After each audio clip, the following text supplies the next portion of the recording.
প্ৰমোদ বড়ো কাম কৰা মানুহ নহয়, সি ব্ৰিটিছৰ পইচা খাৱাৰ মানুহ।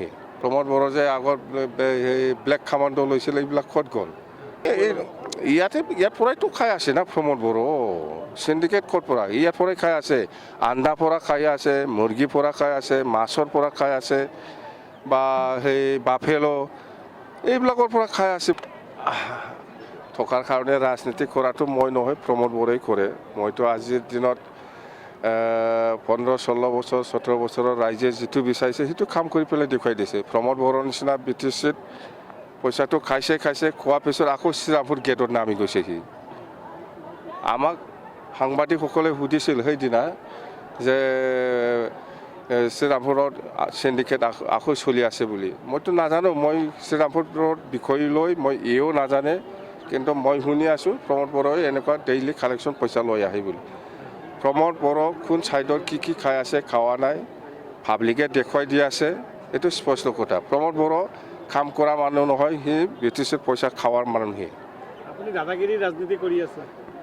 মই দাদাগিৰি ৰাজনীতি মই কৰা নাই জীৱনত, আৰু নকৰিমো। এই প্ৰমোদ নিচিনা আগত তাৰ বুলেট প্ৰুফ গাড়ীবিলাক ক'ত গ'ল?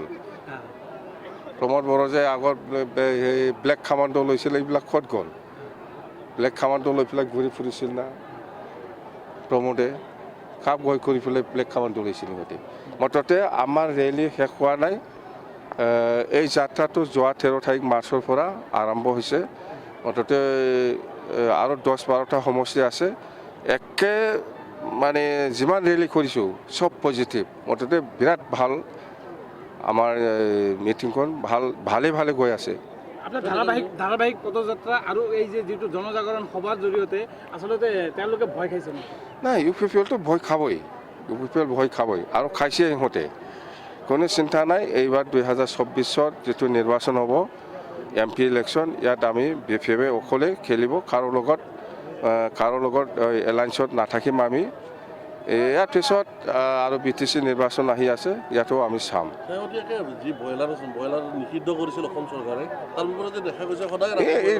ইয়াৰ পৰাইতো খাই আছে না প্ৰমোদ বড়ো। চিণ্ডিকেট ক'ৰ পৰা? ইয়াৰ পৰাই খাই আছে।